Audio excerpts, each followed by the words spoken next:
But I remember being at faculty readings and hearing Laura Washburn read, and Dr. Steve Meats read, and Karen Stoltz read, and Kathy DeGrave read, and I remember thinking, my God, they're so brilliant. And so Just give up now. I feel like giving up right now. I'm going to be reading from the first chapter of my novel, Bitter Water. Seems like all I'm reading right now, but it's also all I'm writing right now. It begins in 1856. It's just before the Dred Scott decision, which changes so much, and right before the Civil War. And it's set in Carthage, Missouri, where, as we know, there was a lot of trauma and difficulty around this time. Like there wasn't any place else, but it was very divided. My hero's name is Jubal Dupree, and as the story starts, he's just 17 years old. He's pretty naive and maybe what you would say a little callow. He's been sent by his stepfather, who they call Mr. He's been sent to go buy a mule. That's his errand, to go buy a mule. It's his first big thing he's ever done. As so often happens when we are sent to buy mules, something else happens along the way. And it does change his life. So here I go. Mr. sent Jubal to Dunwig to buy a mule. Jubal's mother wouldn't have approved, but she was gone. She would have said a trip that long through brush and woods owned and inhabited by seedy squatters, murderers, and thieves was too dangerous for her only son. Do it yourselves, she would have told Mr. My boy's not going. But Mr. couldn't do it himself because he'd broken his leg when the staircase at the big house collapsed. Stay on the road going west for the first 7 miles, Mr. had told him. Then you go southeast to John Willis's place. From there, Jubal was supposed to cross through brush and woods for 3.5 miles until he got to Rheingold's. Mr. said it was easy enough, and he had confidence Jubal could manage it. But there was something slipping away in his eyes that made Jubal think different. All you got to do is turn west at the old stone wall, Mr. said, while he'd hobbled away on his miscut crutches. Can't miss it. But Jubal did miss it. He had traveled the road, turned at Willis's, and was riding through the brush and woods, and yet he could not see a stone wall anywhere. He considered turning back to find where he'd gone wrong, but if he did that, he was afraid he wouldn't be able to tell where he'd been. The trees all looked the same, maple trees and sycamores with wrinkled, dry, papery leaves. A dull, persistent wind kept the leaves stirring and whispering, and shadows as narrow as knives drew across his hands and arms and Bayard's neck. Everywhere, twigs snapped and branches creaked. Once, he thought he saw a man hanging from a rope, swaying side to side like a pendulum, and he rode closer, his heart hammering, his hand on the butt of Mr.'s old rifle until he could see it was only a lumpy gunny sack tied to a high branch of an Osage orange tree. He started to get out his pocket knife so he could slice open the top of the bag and see what was inside. But something muddy and brown dripped from the bottom of the bag, and it smelled foul. The bag swayed and the rope groaned. He rode away quickly, sweat running down his sides, sticking to his shirt and collecting around the waist of his trousers. Never had he shot anything but squirrels and rabbits, and once, accidentally, a coyote.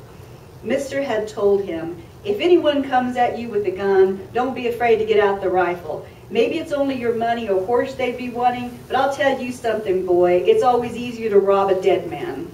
And don't tell a soul you're looking to buy a mule, because then they'll know you got money and property. Jubal had the feeling there were people in the woods, moving in the shadows and staying always just beyond his sight. After he'd left the gunny sack behind, he began to believe it was a warning, that it had been stuffed with the rotting remains of the last intruder in these woods. He could see by the light that it was around 5 o'clock, getting late enough that he might have to spend the night in the woods. And he was tired, and he was hungry. He had cornbread in his saddlebags. He could stop and eat, but he was thirsty too, and he didn't dare take more time. Bayard would have to have water soon. Jubal kept patting him on the neck and telling him, any time, old boy. But he had a strong suspicion that Bayard didn't believe him any more than he believed himself. He'd always been taught to pray, and that would be fine, but God had so far stayed pretty clear of his troubles. He wanted to succeed at this task for Mister, the biggest thing he'd yet attempted. Somehow or another, Jubal was always disappointing him. His mother had disappointed Mister too. They'd had a fight and she'd left. It wasn't like she hadn't done it before, but she'd always come back. She'd been gone 2 months without sending a single word, and Jubal was beginning to worry. Mister said she was staying at her cousin's for a while. Jubal hoped she would be at home when he returned, standing in the kitchen just as if she'd never gone. Riding through the darkening woods, he drowsed, despite his best intentions, and dreamed of a song like the music from a conch shell, but also like the voice of a woman, music he could see that ribboned toward him blue and green and silver. He wanted to take it to his heart, so he reached for it, but it evaded him, and he lunged forward. That's when Bayard took him under the low limb of a pawpaw tree that hit him in the head and knocked him clear to the ground. He lay there on his back, his hands in pawpaws, the smell of ripeness as heavy as liquor, and listened to flies buzzing while he looked at the black limbs and the pointed green leaves in the darkening sky above. His forehead was bleeding. He was lost, and he couldn't find the mule. He gave up the dream of impressing Mister and instead began thinking of how he'd explain. He could tell him Bayard got sick from eating hedge apples, or that he'd lost the money somewhere in the woods, or he'd been robbed, because the truth was, Mister didn't really believe Jubal was going to defend himself in some kind of standoff over mule money. His mother would have said it didn't matter, that it was only a mule. But Mister would look at him like the sun was going down, and he couldn't stand that. He'd rather lie. He got up and shook the yellowish pulp from his hands, and then took out his handkerchief and wiped the blood from his forehead and the rest of the pulp from the back of his head and pants. Bayard was plodding toward a clearing in the trees, so Jubal followed him. He didn't remember ever passing that way. The ground was covered with slippery fruit and broken tree limbs and twigs. The trees themselves looked lopsided, as if an ice storm had blasted them. His head hurt so bad that shouting for Bayard made him queasy. The smell of the rotted fruit made it worse. He heard a woman's voice, the notes rising higher, and he walked faster toward the clearing. He came up beside Bayard, who was grazing apathetically, and he heard the call again. At the same time, closer than he would have guessed, he saw the low log house with pigs pinned up in the yard and a woman standing on the back steps with a bucket. She had her bluish skirt bunched in one hand, and her white legs beneath were like the tubers of some strange bright flower he'd once dug out of the black Missouri earth. Her face was raised and her long neck exposed as she called. It seemed like he could see the vibration of that long white throat. When she finished calling the pigs, she lowered her head and looked right at him and then smiled. Her mouth was the reddest thing he'd ever seen. He hardly knew he was walking, hardly knew he'd taken Bayard's reins in his left hand. Was her voice as beautiful as he thought? She was calling pigs, that's all it was. But yes, it was beautiful. It still rang in his head. His legs were trembling. When he came to the house, she was feeding the agitated, squealing pigs. "I was supposed to buy a mule," he said when she looked at him. He forgot Mister had told him not to reveal what he was doing to strangers. "I don't see no mule," she said. She looked at the wet stains on his pants and the cut on his forehead. "I got lost, fell in some pawpaws." "Well, you ain't lost too much," she said. She told him to come up on the porch and sit in a chair, and then she went inside and came back out pretty quick with a piece of flannel in her hand. She flicked aside his hair and looked at the cut. "It ain't bad, you'll live." She pressed the cloth to his forehead. "Hold it there." Blue eyes. She had blue eyes. He thought of sheltering in an old shed with his mother years ago and watching a stormy sky through the cracks in the wall. He started to say that he needed to water his horse, but all that came out was, "My horse." She said, "It needs attention, I guess. You look like you're going to pass out." She pushed his head down between his knees. "Sit still." He kept his head down, but he watched her lead Bayard to the water trough and carry fresh water from the well pump. She came back up the stairs and crossed her arms. "You hungry? Mama's cooking supper and you ain't got no meat on your bones." He smelled food cooking then and noticed that the front door was open. "I got to go see about that mule," he said, because he thought he should. But he was hungry, ravenous even. It seemed like years ago that he'd been sick to his stomach. "You hungry or not?" "Yes, ma'am, I'm very hungry." He daubed at his forehead with the cloth. He felt a kind of flash near his right eye and thought of his rifle over there with Bayard and the money rolled up in his boot. "I'm just looking at that mule. I'm not buying." Ask Bob how to find your old mule, she said. That's him. She pointed toward a tall man walking up the lane. Jubal instantly hated him because he figured Bob must have some claim on this woman. But when Bob drew close enough, Jubal could see how much he looked like her and became convinced that he was her brother, not her lover. Bob shook his hand. You look lost. Jubal told him about losing his way to Rheingold's and the mule, and Bob sat down next to him on the porch, put his feet on the rail, and began to counsel Jubal about the buying of mules. Disposition, he said. It's everything. You don't want some mule that won't do what you want him to do. You got to find that mule that'll look up lively when he sees you coming. Maybe even likes to hear you talk. That's a good sign. But if he acts like he don't give a damn one way or the other, then you best move on.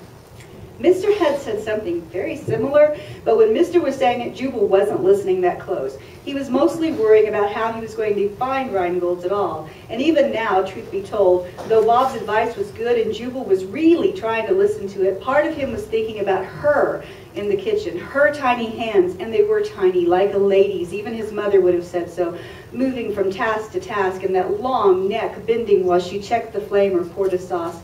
What's her name? He said. Bob nodded toward the open doorway. Hers? It's Effie. An old woman came out of the house. Jubal, believing she was Bob's and Effie's mother, stood up and nodded, but Bob kept on talking about mules and their matchlessness for carrying heavy loads over rocky terrain. The woman was thin and wrinkled like some old shirt that had been wadded up and forgotten in the back of a drawer. Jubal stood there nodding and smiling at her and waiting for her to say something, and she stood there looking at him and chewing on a piece of the raw turnip she held in her hand, and all the while Bob talked like he didn't notice anything. She went back in the house finally, having never spoken. Effie brought the food to him out there on the porch, so he had to balance the plate on his knees. She gave him beans and a mug of coffee, and then she stood at his elbow and picked mold out of a thick slice of bread before putting it unbuttered on his plate. You going to say the blessing? She asked just before he took a bite of beans. He don't have to pray, Bob said. You're making him uneasy. I can ask the blessing. Do I have to say it out loud? Jubal only knew the blessing his mother had taught him. You can ask it in your head. She bowed her head, and he tried to remember the words. It seemed important that he say it correctly, even if it was only in his head. Oh, our Father God, grant a blessing on our food. Bless the hands that brought us this joyful bounty. He remembered nothing more because Effie shifted, and he could not stop thinking of touching her. Amen, he said. She leaned against the porch railing and began tossing down to the chickens the moldy crumbs of bread that she'd collected in her palm. When he finished eating, she bent to take away his dishes. The bodice of her dress scooped open so he saw the curve of her white breast beneath. Then he looked at her eyes only inches away. The second he did, he knew she wanted to marry him. She could have said, I want to marry you, and it wouldn't have been as emphatic as that statement he saw in her eyes. Sometimes Jubal had a smearing of his mother's talent for seeing into people's minds. He didn't have it like his mother had. Hers had been constant and his only guttered. Before she went away, people who heard about her used to say, Go ahead, Annette. Guess what I'm thinking? And she'd look, and she'd see them hiding in there. Little thoughts like rats at the grain. But most of the time, no matter what she'd seen, she'd say something like, You must be thinking about those plums you've got to pick. So they'd laugh and go away, saying that wasn't it at all. But they could feel she'd been in there. They knew she'd seen. They'd know she'd been in there because they felt it, the way a person dreams someone's touched him and then wakes up afraid because he knows it wasn't a dream. Bob looked from Jubal to Effie. Good Lord, leave the boy alone. Effie was standing by the open door. You need me to leave you alone? She didn't laugh or even smile when she said it. Jubal said, No, ma'am. But there was part of him that winced away from her bold eyes, away from what he knew she wanted. You ask him how old he is before you go making an idiot of yourself, Bob said. He spat over the side of the porch down where the chickens were. I don't expect he's more than 15 years old. I can speak for myself, Jubal said. I'm old enough. There wasn't any dignity in youth, that was for sure. Not even if Jubal told Bob he'd miscalculated, had subtracted 2 years from Jubal's real age. Effie was on her way inside the house. Her feet were still bare, long and slim feet. Jubal knew she didn't belong in this rough place. I want to marry your sister, he said. He hadn't meant to say it, but he could see her just inside the threshold listening. As soon as he said it, he realized it was true. Bob, his feet still propped on the porch rail, barked out something like a laugh and then said, "God almighty, you are one wet pup." "No, sir, I'm serious. Where's your father?" It had occurred to Jubal that he shouldn't be making his offer to her brother anyway. He could see Effie. The dishes were making a rattling sound in her hands. "Down at the barn, but you don't want to be bothering him right now." Bob cleared his throat and studied his muddy boots, the left sole hanging loose and flapping like a mouth. "Listen, boy, I've got to tell you this. There's something wrong with her. You ought to know it. Before you go any further, maybe it ain't the thing to say, but there it is. I feel like you ought to know. They ain't going to tell you." Jubal didn't care what Bob said. It was peculiar that he, who had always felt like a thin branch in a hard wind, should feel this assured. "I have to talk to your father." He said it louder than he intended because of the racket of the chickens and the pigs. Bob hacked a wad of thick spit over the porch rail. "She's got a wild streak. That's what I'm saying. It ain't that we haven't tried to keep her in hand, but she don't listen. What I'm saying is, she's loose." Jubal looked back at the kitchen doorway and she was gone. He could see the bottoms of her bare feet as she walked away. He said loudly so she'd hear, "I'd like to talk to your father," I said. That she was wild or loose seemed ludicrous when he could see her there, luminant, and still hear her voice in his head like music. "Yep," Bob slapped his knees, "that's what I thought. Come on then, I'll go with you." The barn was shabby. It had spaces between some of the planks big enough for him to put his praying hands through. There was an old mare inside, standing head bowed in her stall. Effie's father was doing something in one of the back rooms, but he came out when he heard Bob call, one finger looped around the catch to the crooked door. This here fellow's from Carthage, says he wants to marry Effie," Bob said. Effie's father was gray-faced and black-haired. He put his hands on his hips and said, "That's so." Through the partly open door, Jubal could see a pile of blankets and clothes, a couple of books, a bundle of something like letters tied with string. "Yes, sir," Jubal said. "I have money, also a place for us to live. I'd take good care of her." He was imagining telling Mister that he was going to be married. He'd offer them a room in the big house, and his mother, when she came back, she'd love Effie like her very own daughter. "He's pretty wet behind the ears," Bob said. Effie's father looked at the room behind him and then at Jubal. "I'm not in the habit of just giving things away. Even if you was to come and ask me, could you have that old saddle there, say, I'd want to know how come you wanted it and what you'd give me for it." Jubal looked at Bob for help, but Bob didn't look back. "I want to marry Effie. I said I'd give her a good place to live." "Seems like a good enough fella, Dad," Bob said, "except for him being so young." "We'll sit down and hash it out," Effie's father said. "You got a place to stay tonight?" "He's going to Rheingold's to buy a mule," Bob said. "You can't make any solid judgment in the dark. Best stay the night here." Jubal ate dinner again, but inside the house this time. The low-ceilinged kitchen was the principal room. The only furniture was a table and chairs which sat in the middle of the room. Jubal's chair was so thin and rickety that it squalled when he simply raised his fork. The wooden floors were bare and only one lamp was lit. It stood in the corner away from the table. "What do you think about this here fellow wanting to marry you?" her father asked when they came up from the barn lot. She'd been laying the table and she didn't stop.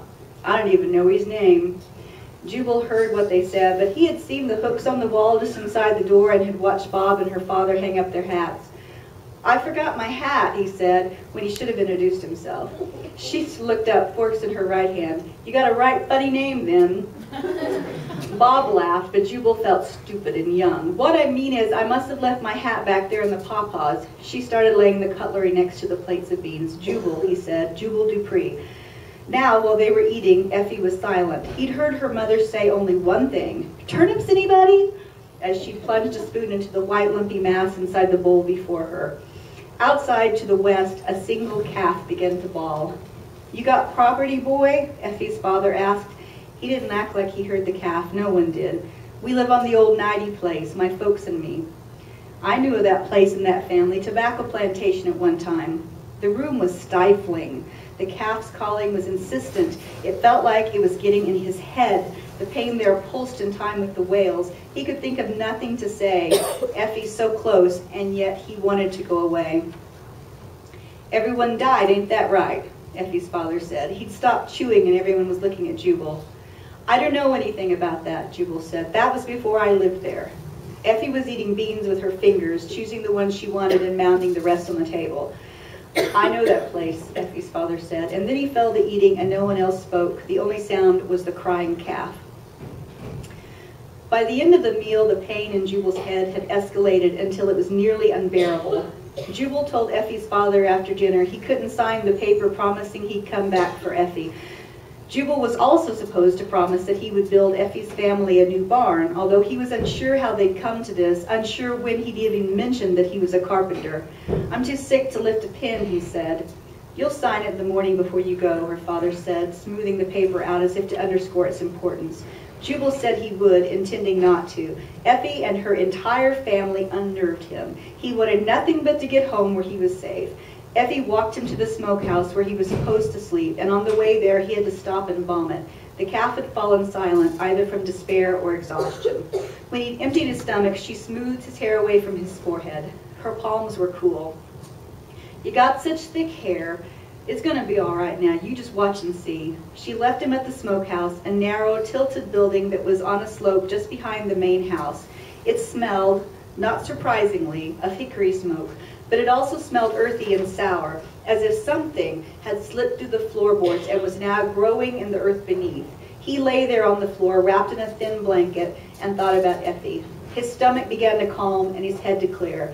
His thoughts turned the way dark poplar leaves do, becoming bright silver and gold mosaic just before a good rain comes. He thought about coming into that darkened house and across those creaking bare floors, long slices of moonlight through the bare windows, and finding her in bed, curled in warm sleep, her delicate hands open like bloomed roses and her face white and bright. And he'd come and he'd watch her breathe, and he'd breathe in her breath, his heart thrilling because she lived and he didn't know it until now. A little before dawn, when he thought he was dreaming, he woke to find her sitting on the floor cross-legged beside him. As dark and undefined as a shadow, she didn't move until she began running her palms over her smooth hair, over her breast, and then flinging her hands toward him as though she'd pull him to her through air. He reached out and took one of her hands in his. He could hear her ragged breathing. She said, "Please, please, you gotta come back for me." Her desperation frightened him.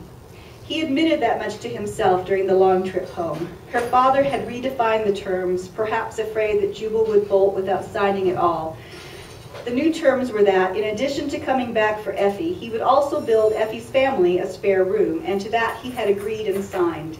He had an excess of time to think about Effie on the way home, to dream about her face and her song, the curve of her neck, her narrow feet, her full white breasts, all of it. And to worry about her unhappiness and her family's strangeness and haste to part with her, because, as it turned out, he had not chosen Mr. Mule particularly well. The mule named Wick was easygoing. That's what Reingold, the owner, had told him. Before he obligated himself, Jubal had patted Wick's coarse gray and rose-colored neck and fed him some grain from his palm, and Wick had looked as pleased as any mule Jubal had ever seen. Reingold had even led him around the barn lot, chickens running and squawking, Wick following like a lamb. But once on the road, Wick had given up those early claims to civility. Jubal had at first tied Wick's lead rope to the saddle horn, but Wick was given to bouts of balking that brought Bayard up short and once almost knocked Jubal out of the saddle. After this had happened a few times, Jubal had got down and looked close at Wick. Wick's bridle fit fine, there were no stones in his hooves, and he'd been fed and watered before they left. Jubal untied the lead rope from the saddle horn and held it in his hand instead, but Wick still balked. All he could do was to leave Wick alone until, with whatever mulish cognition ticked away inside his thick skull, Wick chose to resume walking. And then he'd plod along for a couple of miles behind Bayard, like some kind of tractability was possible, and through his squinty mule eyes he'd peer around at Jubal and Bayard, at the path, at the sun beating down. Jubal got so each time he could see the very moment when Wick changed his mind and concluded that walking was too much work.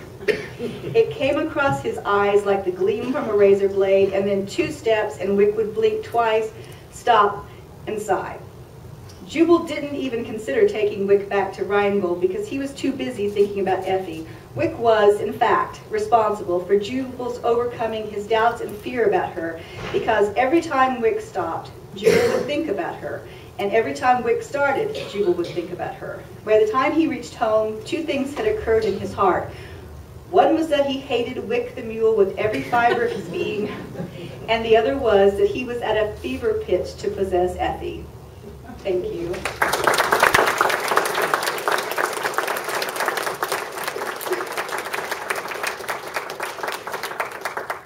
It's interesting two really, really good readers.